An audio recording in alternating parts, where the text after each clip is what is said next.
Damas y caballeros, buenos días. Mi nombre es Juan Francisco, y hoy hablamos sobre el libro Empresas que sobresalen, escrito por Jim Collins. Espero que te sea útil, y sobre todo, que te guste. A disfrutar.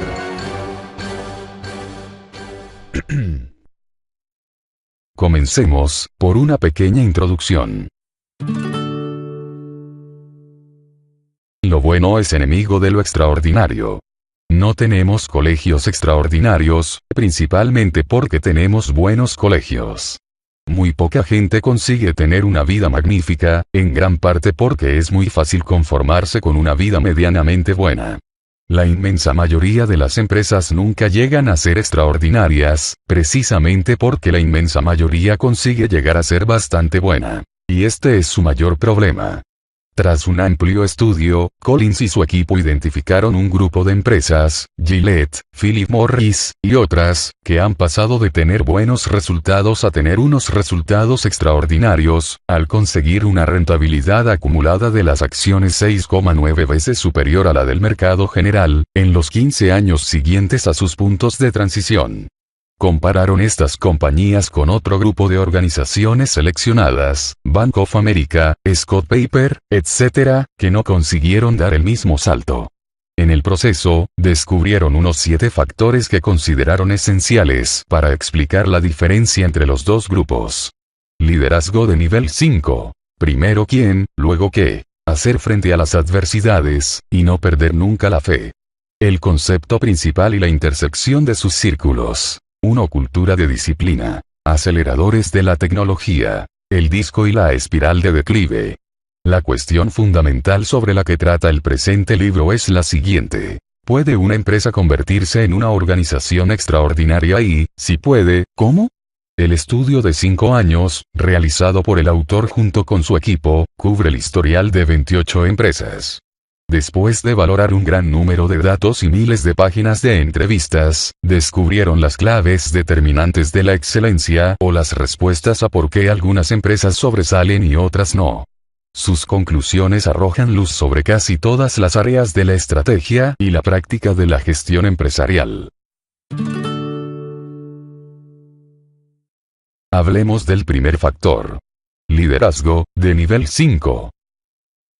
En 1971, un hombre aparentemente normal llamado Darwin Smith, se convirtió en el director general de Kimberly-Clark, una antigua compañía de la industria del papel cuyas acciones habían caído un 36% durante los últimos 20 años.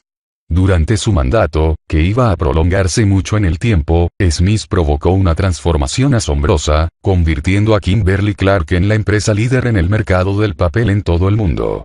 La compañía generó una rentabilidad del capital acumulado de 4,1 veces el mercado general, superando a sus rivales directos, Scott Paper, y Procter & Gamble, y a compañías tan veneradas como Coca-Cola, 3M, o General Electric. Poco después de convertirse en director general, Smith y su equipo concluyeron que el negocio principal tradicional, papel pintado, estaba condenado a la mediocridad. Sus finanzas iban mal y su competitividad era débil. Kimberly-Clark tendría que conseguir la excelencia o desaparecer. Smith, cual un general que quema sus barcos después de desembarcar y dejando una sola opción, anunció la decisión de vender los molinos de papel y lanzarse al negocio del papel de consumo, invirtiendo en empresas como Huggies y Kleenex. Los medios dijeron que la jugada había sido estúpida y los analistas de Wall Street rebajaron las acciones. No obstante, Smith nunca dio muestras de flaqueza. 25 años después, Kimberly-Clark era propietaria de Scott Paper y superaba a Procter & Gamble en 6 de 8 categorías de productos. Darwin Smith destaca como ejemplo clásico del líder de nivel 5 a un individuo que combina una humildad personal extrema con una voluntad profesional intensa. Los líderes de este tipo eran norma en las empresas extraordinarias estudiadas por Collins. Todos ellos se caracterizaban por ser individuos humildes que mostraron una gran determinación por hacer lo que fuera necesario con tal de convertir su organización en extraordinaria. Los líderes de nivel 5 son modestos y voluntariosos, humildes y valientes. Para captar este concepto pensemos en el caso de Coleman Mockler, director general de Gillette de 1975 a 1991. Mockler, un hombre tranquilo y reservado, siempre educado, tenía fama de persona muy amable. Pero, a la hora de luchar por la grandeza futura de Gillette supo enfrentarse con determinación a los ataques en forma de OPAs hostiles. En vez de optar por beneficio instantáneo para los accionistas y embolsarse millones de la venta de sus propias acciones, Mockler y su equipo prefirieron ponerse en contacto con miles de inversores particulares, llamándolos uno por uno, para evitar esas adquisiciones.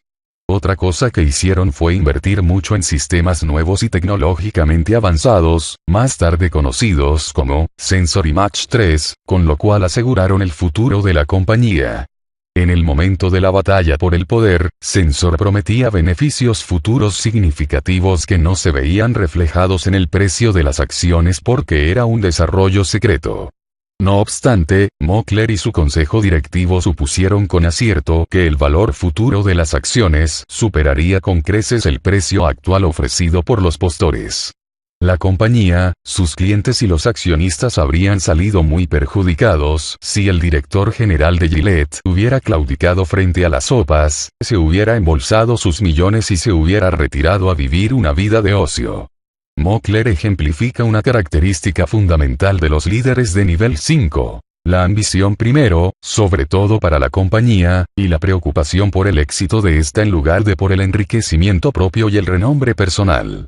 Por el contrario, los líderes de las compañías de comparación, más preocupados por su propia reputación de grandeza personal, muchas veces no conseguían preparar a su organización para el éxito a largo plazo. Tal vez en la falsa creencia de que la mejor prueba de su grandeza personal es que la empresa se viniera abajo una vez ellos se hubieran ido. Al Dunlap, el hombre que Scott Paper, la compañía comparada con Kimberly-Clark, contrató como director general, era un hombre cortado por un patrón muy diferente al de Darwin Smith. Dunlap decía a todo el que quería escuchar lo mucho que había conseguido para la empresa. No obstante, el balance que había hecho Business Week de su gestión presentaba una imagen muy diferente. La acumulación de una fortuna personal de $100 millones en 603 días de trabajo en Scott Paper, principalmente reduciendo el número de empleados, recortando el presupuesto de I+D, y administrando a la compañía hormonas de crecimiento preparando su venta. Es muy importante tener en cuenta que el liderazgo de nivel 5 no consiste únicamente en tener humildad y modestia. También requiere una determinación firme, casi estoica de hacer lo que sea preciso para que la compañía llegue a ser extraordinaria. Hablemos ahora del segundo factor. Primero quién, luego qué. Cuando Collins y su equipo iniciaron su proyecto de investigación, esperaban encontrar que el primer paso que una empresa debería tomar para convertirse en extraordinaria fuera tomar una dirección, visión y estrategia nuevas, y conseguir que el personal se implicara y siguiera esa nueva dirección. Sin embargo, lo que descubrieron fue muy diferente. Los ejecutivos que iniciaron las transformaciones de las compañías que habían dado el salto primero eligieron a la gente adecuada para llevar a la empresa, se deshicieron de la inadecuada y luego averiguaron a dónde iban a dirigirla. Estos directivos conocían tres verdades muy simples. Primero, si empezamos por quién, en lugar de por qué, nos resultará mucho más fácil adaptarnos a un mundo cambiante. Si la gente sube en un autobús principalmente por la dirección que va a tomar, tendrá un problema cuando tenga que cambiar de dirección. Pero si sube por la gente que está en él, entonces es mucho más fácil cambiar de dirección. Segundo, si en el autobús va a la gente adecuada, el problema de cómo motivarlos y dirigirlos desaparece.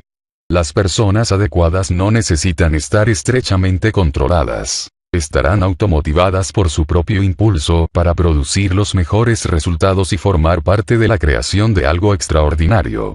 Y tercero, si en el autobús hay gente inadecuada, descubrir la dirección adecuada no nos ayudará a tener una empresa extraordinaria.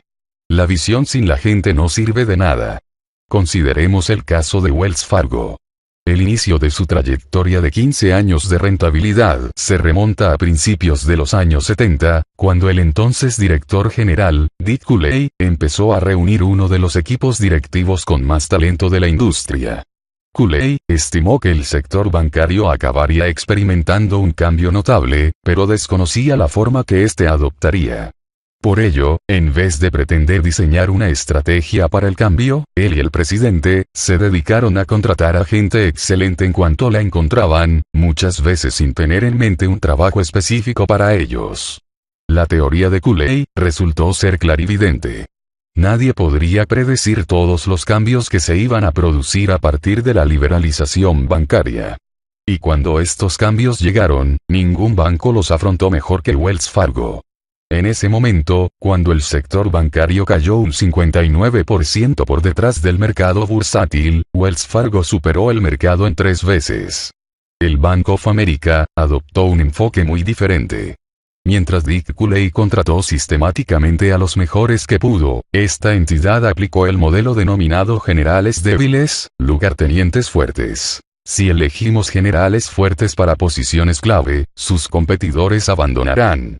Pero si elegimos generales débiles, en lugar de ejecutivos altamente capacitados, lo más probable es que los lugartenientes fuertes se queden. El modelo de los generales débiles produjo un clima muy diferente en el Bank of America que en Wells Fargo. Mientras el equipo de este último actuaba como una unidad fuerte de miembros iguales, debatiendo con ardor cada tema en busca de las mejores respuestas, los generales débiles del Bank of America esperaban indicaciones de arriba. En sus reuniones casi nunca surgía ningún tipo de conflicto, ni se hacían comentarios y, por lo general, se esperaba ver hacia dónde soplaba el viento. Sin embargo, no se trata simplemente de reunir el equipo adecuado. El punto más importante es primero conseguir que la gente adecuada se suba al autobús, y que la gente no adecuada se baje de él, y además hacerlo antes de averiguar a dónde conducirlo. El segundo punto importante es el grado de rigor necesario en las decisiones para que una empresa pueda dar el salto. A diferencia de las compañías que dieron el salto y crearon equipos directivos sólidos y potentes, muchas compañías de comparación aplicaron el modelo un genio con miles de ayudantes. En este modelo, la compañía no es más que una plataforma para las dotes de un individuo extraordinario. En estos casos, el genio del director es un activo magnífico, siempre y cuando permanezca en la empresa. Si se es un genio, no se necesita un equipo de profesionales de cierto calibre que puedan demostrar su valía en cualquier otro sitio. Lo único que se necesita es un ejército de buenos soldados que ayude a poner en práctica las buenas ideas que tiene el genio. No obstante, cuando el genio se va, los ayudantes suelen perderse o, lo que es todavía peor, intentan imitar su audacia sin el soporte de su talento. Ecker Corporation, por ejemplo, tuvo que pagar por las consecuencias de un líder que tenía una habilidad extraordinaria para descubrir lo que había que hacer, pero muy poca capacidad para formar el equipo directivo adecuado. Ya que Ecker era un hombre dotado de una energía personal desbordante y una capacidad innata para captar el mercado y hacer negocios. A partir de 2 pequeñas tiendas en Delaware, supo crearse un imperio de tiendas repartidas por todo el sudeste de Estados Unidos. A finales de la década de 1970, parecía que Ecker podía convertirse en la mejor compañía del sector. Pero entonces, ya que Ecker se fue para dedicarse a su pasión, la política, y se presentó a senador. Sin su genio, la compañía Ecker inició un largo declive y acabó siendo adquirida por J.C. Penney. Collins y su equipo esperaban encontrar aquellos cambios en los sistemas de incentivos a directivos que estuvieran estrechamente relacionados con que una compañía pudiera dar el salto. Sin embargo, la única diferencia significativa que encontraron a este respecto fue que los ejecutivos de las compañías que habían dado el salto recibían una compensación económica ligeramente menor 10 años después de la transición que sus equivalentes en las todavía mediocres compañías de comparación. No es que la compensación ejecutiva fuera irrelevante, sino que para las empresas extraordinarias era una manifestación de primero quién. No se trataba de cómo compensar a sus ejecutivos, sino de a qué ejecutivos tenían que compensar en primer lugar. Si tenemos a ejecutivos adecuados en el autobús, harán todo lo posible para crear una compañía excelente, no por lo que puedan obtener a cambio, sino simplemente porque no pueden conformarse con menos. Su código moral es conseguir la excelencia por sí misma, y en eso influye poco un paquete de compensación. La finalidad de un sistema de compensación no tiene que ser conseguir los comportamientos adecuados de las personas inadecuadas, sino lograr que las personas adecuadas se suban al autobús y permanezcan sentadas. Un ejemplo particularmente ilustrativo es el de Nucor. Esta empresa desarrolló todo su sistema en torno a la idea de que es posible enseñar a un granjero a fabricar acero, pero que no se puede enseñar a un granjero a trabajar éticamente con gente que no tiene ética. En vez de instalar sus fábricas en pueblos tradicionalmente acereros como Pittsburgh y Gary, las ubicó en estados mayormente granjeros como Indiana, Nebraska o Utah. Hay que arar el campo antes del mediodía, se traducía fácilmente en, tienes que fundir 40 toneladas antes de comer. Nucor despidió a todos aquellos que no compartían su ética laboral, lo que provocó hasta un 50% de rotación el primer año, pero seguida de una rotación muy baja una vez se contrató a la gente adecuada. Para atraer y retener a los mejores trabajadores, Nucor pagaba a sus empleados más que cualquier otra compañía acerera del mundo. Pero desarrolló su sistema de remuneración en torno a un mecanismo de primas de equipo sometido a una gran presión, con más del 50% de la compensación del trabajador vinculada directamente con la productividad de su equipo de trabajo. El sistema de Nucor no pretendía convertir a la gente perezosa en trabajadores duros, sino crear un entorno en el que los que trabajaban duro pudieran prosperar y los perezosos pudieran bajarse del autobús o ser expulsados de él. Las compañías que han dado el salto dan la impresión de ser lugares en los que resulta muy duro trabajar. Pero no son culturas crueles, son culturas rigurosas. Y la diferencia es fundamental. Ser cruel significa cortar y derribar, especialmente en momentos de crisis, o despedir a gente sin ningún tipo de consideración. Ser riguroso significa aplicar unos criterios adecuados en todo momento y a todos los niveles. Significa que los mejores no tienen que preocuparse por sus puestos de trabajo y pueden concentrarse totalmente en lo que hacen.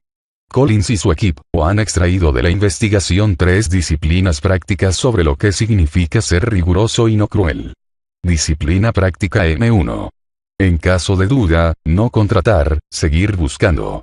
Ninguna empresa puede aumentar sus ingresos a mayor velocidad que su capacidad para conseguir el personal adecuado que sostenga ese crecimiento. Si el crecimiento de los ingresos es mayor que el de gente preparada en el seno de la empresa, esta nunca llegará a ser una gran compañía. Disciplina práctica M2. Si sabemos que tenemos que hacer un cambio de personal, hagámoslo. En el momento en que sentimos que tenemos que controlar estrechamente a alguien, es que hemos cometido un error al contratarlo. Los mejores empleados no necesitan estar vigilados de cerca. Dejar que las personas inadecuadas se queden es injusto para con las personas adecuadas, ya que éstas, inevitablemente, deben tratar de compensar las carencias de las personas inadecuadas. Los buenos profesionales están intrínsecamente motivados por los resultados y, cuando ven que sus esfuerzos se ven afectados por tener que soportar una carga extraordinaria, al final acaban frustrándose. Disciplina práctica N3. Destinar a los mejores las mejores oportunidades, no los problemas más graves. A comienzos de la década de los 60, R.J. Reynolds y Philip Morris obtenían la mayor parte de sus ingresos del mercado local. La teoría de R.J. Reynolds era esta: si alguien de algún lugar del mundo quiere camel, que nos llame. Pero Joe Kuhlman, de Philip Morris, tenía una teoría diferente. Identificó los mercados internacionales como la mejor oportunidad de crecimiento a largo plazo, a pesar de que la compañía obtenía menos del 1% de sus ingresos de operaciones internacionales. Kuhlman trató de diseñar la mejor estrategia para sus operaciones internacionales y acabó llegando a una respuesta de quién y no de qué. Apartó a su ejecutivo número 1, George Weissman, de su actividad local y le hizo responsable del negocio internacional. Muchos lo vieron como un castigo y se preguntaban qué era lo que había hecho mal. No obstante, 20 años después, la decisión de Kuhlman de mover a Weissman fue un golpe de genio. Este último convirtió el departamento internacional en uno de los mayores y de más rápido crecimiento de la compañía. Marlboro se iba a convertir en el cigarrillo más vendido del mundo bajo el mandato de Weissman. Hablemos ahora del tercer factor. Hacer frente a las adversidades, y no perder nunca, la fe. Las compañías que habían dado el salto basaron todo el proceso estrictamente en hechos reales. Cuando hacemos un esfuerzo honesto y diligente para asumir la verdad de la situación, las decisiones correctas suelen ser evidentes. Incluso si todas las decisiones no resultan evidentes, una cosa es cierta. No podemos tomar una serie de buenas decisiones si primero no hacemos frente a los hechos. Consideremos el caso de Kroger y A&P. Ambas compañías eran viejas a comienzos de la década de 1970, las dos tenían casi todos sus activos invertidos en tiendas de comestibles tradiciones. Ambas compañías tenían representación fuera de las áreas de mayor crecimiento de Estados Unidos y ambas sabían cómo estaba cambiando el mundo que las rodeaba. Y, sin embargo, una de ellas se enfrentó al hecho de tener que cambiar todo su sistema para responder a la realidad cambiante, mientras que la otra se quedó estancada.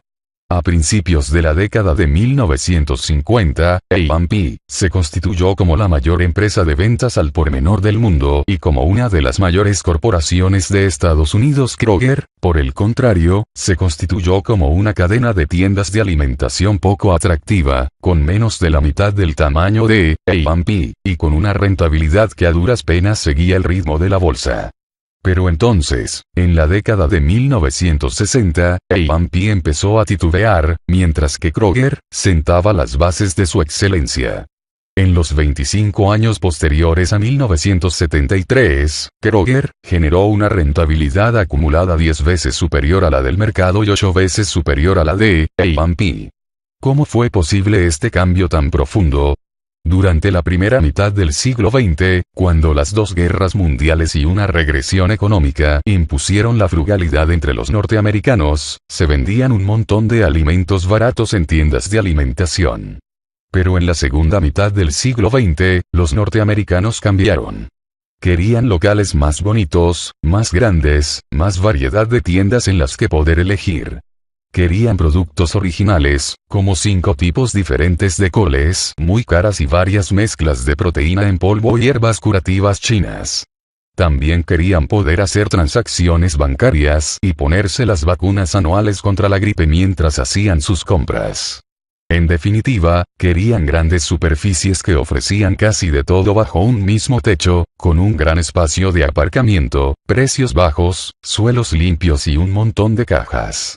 Ralph Burger, el sucesor de los hermanos Hartford que habían creado la dinastía A&P, enfocaba sus decisiones preguntándose lo siguiente: ¿qué habría hecho el señor Hartford?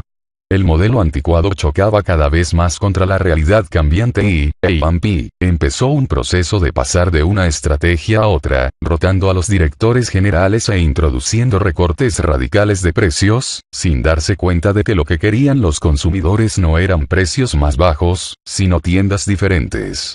Mientras tanto, Kroger se enfrentó a la realidad y asumió que el viejo modelo de la tienda de comestibles, que representaba el 100% de su negocio, se iba a extinguir.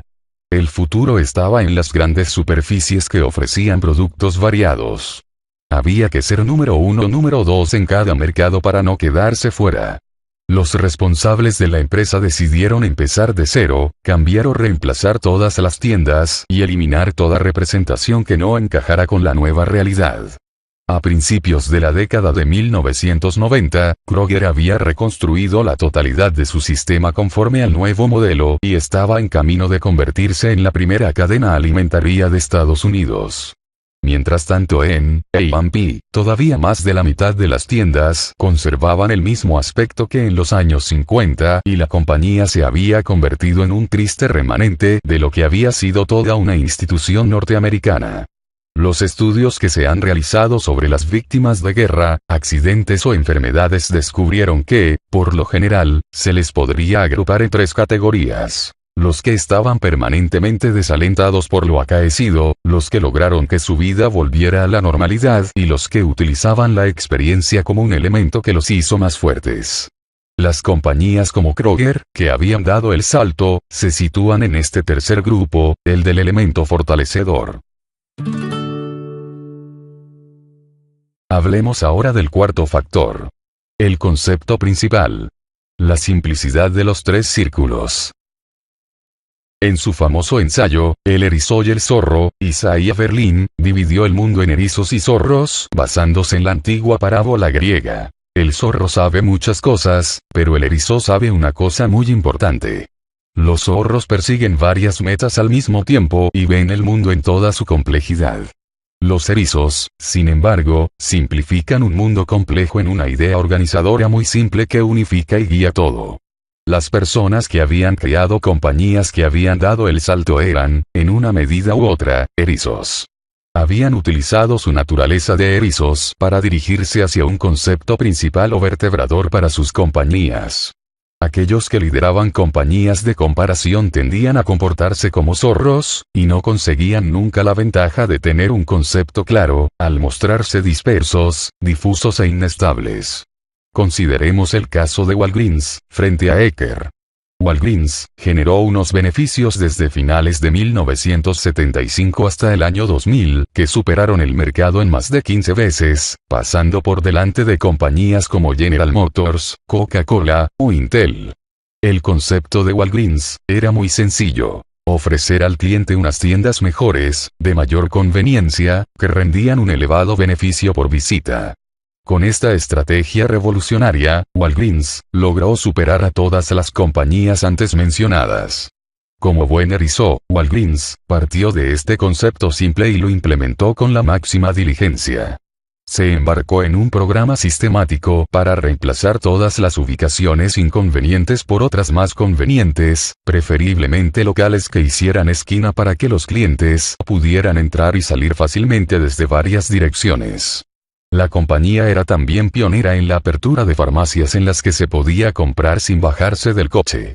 Igualmente, concentró su actividad en zonas urbanas, para que nadie tuviera que ir demasiado lejos para poder ir a Walgreens. Por ejemplo, en un radio de 1,5 kilómetros se podían encontrar hasta 9 tiendas. Después, Walgreens conectó su concepto de conveniencia con una sencilla idea económica: beneficio por visita de cliente. La concentración alta de tiendas llevó a la obtención de economías de escala locales, lo cual proporcionó el efectivo necesario para continuar con la apertura de tiendas, lo cual, a su vez, llevó a la obtención de más clientes. Al añadir servicios de margen elevado, como el revelado de fotos en una hora, Walgreens incrementó su beneficio por visita de cada cliente. Más conveniencia condujo a más visitas de más clientes quienes, al multiplicarse, provocaron un incremento en el beneficio por visita del cliente y revertieron el efectivo en el sistema, lo que permitió crear más tiendas. En un contraste marcado con Walgreens, los ejecutivos de Ecker, negociantes hasta la médula, aprovecharon compulsivamente las oportunidades que se les presentaron para adquirir locales agrupados, 42 aquí, 36 allí, sin ningún criterio unificador evidente. Mientras que los ejecutivos de Walgreens sabían que el crecimiento rentable se conseguiría eliminando todo aquello que no encajara con el concepto principal, los de Ecker persiguieron el crecimiento por el crecimiento, lanzándose al mercado del video con la compra de American Home Video Corporation. El nuevo negocio no les trajo más que pérdidas y sería responsable del final de Ecker como compañía independiente. En el equipo de Collins quedó claro que todas las compañías que habían dado el salto habían adquirido un concepto muy simple que habían utilizado como marco de referencia para todas sus decisiones. Mientras tanto, las compañías de comparación, como Ecker, se vieron atrapadas por vistosas estrategias de crecimiento. Este concepto principal, simple y cristalino, fluye de una comprensión profunda de la intersección de los tres círculos siguientes. 1. Aquello en lo que podemos ser los mejores.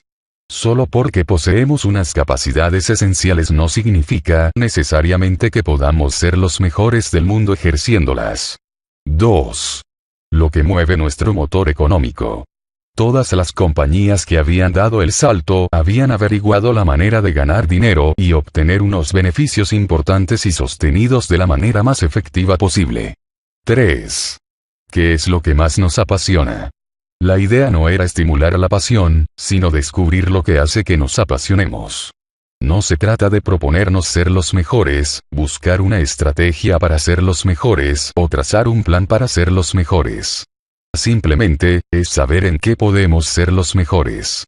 Esta diferencia es absolutamente crucial. A todas las empresas les gustaría ser las mejores en algo, pero muy pocas saben realmente aquello en lo que tienen posibilidad de ser las mejores y, no menos importante, aquello en lo que no pueden ser las mejores. Y es esta distinción la que destaca como uno de los contrastes principales entre las compañías que dieron el salto y las de comparación. Abbott, por ejemplo, comprendió en los años 60 que tratar de ser la mejor compañía farmacéutica ya no era una opción viable, porque perdieron la oportunidad ante sus competidores. No obstante, sabían que podrían destacar en la fabricación de productos médicos de asistencia sanitaria rentables. Con el tiempo, Abbott se convertiría en la compañía número 1 en productos nutricionales para hospitales y aparatos de diagnóstico, ambas áreas con efecto directo sobre la reducción de los costes médicos. Hablemos ahora del quinto factor. 1. Cultura de disciplina. La disciplina, por sí misma, no produce grandes resultados. En la historia podemos encontrar un montón de empresas que aplicaron una disciplina muy estricta, recta y bien definida, y que se vieron abocadas al desastre. Lo importante es conseguir primero personas disciplinadas que hagan un razonamiento muy riguroso y que luego emprendan una acción disciplinada dentro de un marco de un sistema sólido diseñado en torno a una idea o concepto central. A todo el mundo le gustaría ser el mejor, pero muchas empresas carecen de la disciplina necesaria para averiguar con una claridad objetiva en qué pueden ser las mejores, y de la voluntad de hacer lo que sea necesario para transformar ese potencial en una realidad.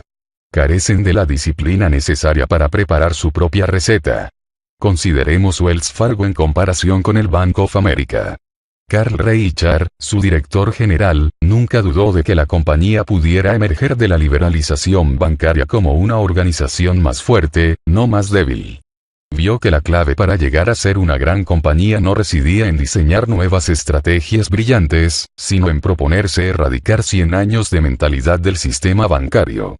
Reichardt marcó un tono muy claro desde lo más alto. No vamos a pedir que los demás lo pasen mal mientras nosotros nos quedamos sentados.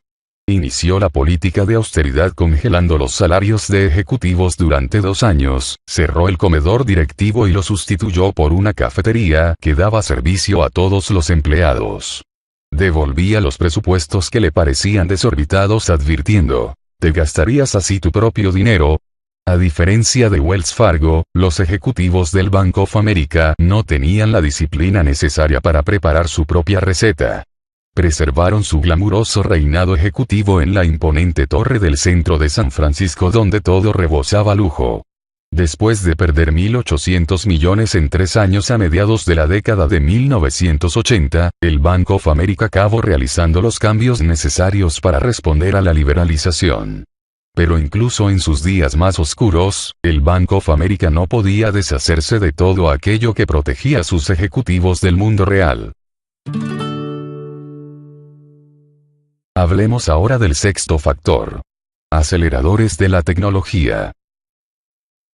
Muchas de las compañías realmente extraordinarias de los últimos 100 años, desde Walmart hasta Walgreens, desde Procter & Gamble hasta Kimberly-Clark, tienen sus orígenes en muchas generaciones de cambios tecnológicos, ya sea la electricidad, la televisión o Internet. Se han adaptado antes y han surgido extraordinarias. Las mejores empresas siempre saben adaptarse. El cambio inducido por la tecnología no es nada nuevo. La verdadera pregunta no es cuál es el papel de la tecnología, sino, en qué sentido las compañías que han dado el salto piensan de forma diferente respecto a la tecnología. Walgreens, por ejemplo, utilizó la tecnología como una herramienta para acelerar su evolución, vinculándola directamente a su concepto de tienda de conveniencia que incrementa el beneficio por visita de cada cliente. El caso de esta compañía refleja una pauta de conducta general. En todos los casos de compañías que dieron el salto, encontramos una sofisticación tecnológica. No obstante, nunca se ha introducido una tecnología por sí misma, sino que se aplicó de manera pionera tras una selección cuidadosa. Cuando se utiliza bien, la tecnología se convierte en un impulso acelerador, no en un creador de este. Las compañías que dieron el salto nunca empezaron sus transiciones con el uso de tecnología punta, por la simple razón de que no se puede hacer un buen uso de la tecnología hasta que no se sepa qué tecnologías son relevantes. Y las tecnologías relevantes solo pueden ser aquellas que están relacionadas directamente con los tres círculos que se interseccionan en el concepto principal. En las compañías de comparación, sin embargo, ha quedado demostrado que la tecnología, por sí sola, no puede crear resultados extraordinarios sostenidos. Chrysler, por ejemplo, hizo un uso muy bueno del diseño informático avanzado y de otras tecnologías de diseño, pero no aplicó estas tecnologías a un concepto claro. A medida que Chrysler fue desviándose de los tres círculos a mediados de la década de 1980, pasando a fabricar aviones y coches deportivos Maserati, ninguna tecnología avanzada, por sí misma, habría podido salvar a la compañía de otra caída masiva del mercado. La tecnología sin un ámbito de aplicación claro, y sin la disciplina necesaria para permanecer dentro de los tres círculos, no puede convertir a una empresa en extraordinaria. Y por último, hablemos del séptimo factor. El disco, y la espiral de declive. Imaginemos un disco enorme, pesado, de metal macizo y montado horizontalmente sobre un eje y con un peso de más de 2000 kilos. Imaginemos que tenemos que conseguir que el disco gire alrededor del eje lo más rápidamente posible y durante el mayor tiempo posible. Lo empujamos con un gran esfuerzo, conseguimos que avance hacia adelante, moviéndose casi imperceptiblemente al principio. Seguimos empujando y, después de 2 o 3 horas de constante esfuerzo, conseguimos que el disco dé una vuelta completa. Seguimos empujando, y el disco empieza a moverse un poco más deprisa. Con cada vuelta que le damos va ganando más velocidad. Entonces, en un momento dado, el impulso juega a nuestro favor y lanza el disco hacia adelante. Su propio peso empieza a trabajar para nosotros. Cada vuelta del disco se va sumando al trabajo realizado anteriormente, multiplicando el esfuerzo invertido. Nos resultaría muy difícil saber cuál ha sido el gran empujón que ha hecho que el disco vaya tan deprisa. Esta imagen recoge la sensación general de lo que ocurrió en las compañías, cuando dieron el salto de buenas a extraordinarias. Por drástico que fuera el resultado final, las transformaciones de estas empresas nunca se produjeron de la noche a la mañana. Nunca hubo una sola acción decisiva, ningún programa especial, ninguna innovación fascinante y ninguna resolución violenta. Las compañías que dieron el salto lo hicieron mediante un proceso acumulativo, paso a paso, acción a acción, decisión a decisión, vuelta a vuelta del disco, que ha ido sumando resultados sostenidos y espectaculares. Por ejemplo, Nucor empezó a dar vueltas al disco en 1965, al principio únicamente intentando evitar la quiebra, luego construyendo su primera fábrica porque no podía encontrar un proveedor fiable. Los trabajadores de Nucor descubrieron que tenían habilidad para hacer el mejor acero y más barato que nadie, así que construyeron 2, y luego 3 fábricas más. Consiguieron clientes, luego más y más clientes. El disco ganaba impulso, vuelta a vuelta, mes a mes, año tras año. Luego, alrededor de 1975, los trabajadores de Nucor se dieron cuenta de que si seguían empujando el disco, podrían convertirse en la empresa acerera más rentable y número 1 del mundo. Si dejamos que el disco haga su trabajo, no necesitamos comunicar fervientemente nuestros objetivos. La gente lo puede deducir por sí misma a partir del impulso del disco. Si seguimos haciendo esto, mirad a dónde podemos llegar. Cuando la gente decide por sí misma convertir el potencial en resultados, el objetivo se consigue prácticamente solo. Por el otro lado, encontramos un patrón de conducta opuesto en las compañías de comparación. En lugar de seguir un proceso paulatino de mucha deliberación para averiguar lo que hay que hacer y después simplemente hacerlo, las compañías de comparación suelen lanzar programas nuevos, con mucha fanfarria y ruido, con la intención de motivar sus tropas, pero lo único que consiguen es que no produzcan resultados sostenidos. Empujan el disco en una dirección, entonces se paran, cambian de dirección, y empiezan a empujar en una dirección nueva, cambian de dirección y vuelven a empujar en otra dirección. Después de años de ir de aquí para allá, las compañías de comparación no consiguen crear un impulso sostenido y caen en una espiral de declive. Consideremos el caso de Warner Lambert. En 1979, esta compañía dijo en la revista Business Week que quería convertirse en una empresa líder en productos de consumo. Un año después, dio un giro bastante brusco y dirigió su mirada hacia la atención sanitaria. En 1981, la compañía volvió a cambiar de dirección y volvió a la diversificación y a la fabricación de productos de consumo. 6 años después, Warner Lambert dio media vuelta, alejándose de los productos de consumo para dedicarse de nuevo a la atención sanitaria, perdiendo más dinero en publicidad que en I+D. A principios de los 90, como reacción a la reforma sanitaria de Clinton, la compañía volvió a cambiar de dirección y volvió a la diversificación y a las marcas de consumo. De 1979 a 1998, Warner Lambert sufrió 3 importantes reestructuraciones, una por cada director general que tuvo en el mismo periodo, y despidió a 20.000 trabajadores en su intento por conseguir resultados revolucionarios. Una y otra vez, la compañía obtenía resultados muy buenos y, al cabo de un tiempo, resultados muy malos, sin conseguir nunca un impulso sostenido que fuera aumentando la velocidad del disco hasta llegar al momento del despegue. La rentabilidad de sus acciones cayó enormemente, y Warner Lambert desapareció como compañía independiente, absorbida por Pfizer. Por tanto, para finalizar, recuerda que crear algo grande no tiene que ser más difícil que crear algo bueno. Tal vez alcanzar la grandeza sea estadísticamente menos habitual, pero no requiere más sufrimiento que perpetuar la mediocridad. Para muestra están las compañías de comparación que estudiaron Jim Collins y su equipo. La belleza y el poder de sus conclusiones es que pueden simplificar radicalmente nuestras vidas, y al mismo tiempo incrementar nuestra efectividad. Lo que intenta transmitir este libro, no es que tenemos que añadir sus principios a lo que ya estamos haciendo y cargarnos con más trabajo del que ya tenemos. Lo que intenta decirnos es que nos tenemos que dar cuenta de que mucho de lo que hacemos, es como máximo una pérdida de energía. Si organizamos la mayor parte de nuestro tiempo de trabajo en torno a la aplicación de estos principios, e ignoramos o dejamos de hacer todo lo demás, nuestras vidas serán mucho más simples, y nuestros resultados mejorarán considerablemente. Y aquí termina el libro, Empresas que sobresalen. Escrito por Jim Collins. Espero que te haya gustado, y si es así, te agradecería que le dieses al botoncito del like, que es gratis, joder. Gracias por la atención. Y que tengas un buen día. Atentamente, tu sexy lector, Juan Francisco. Hasta pronto.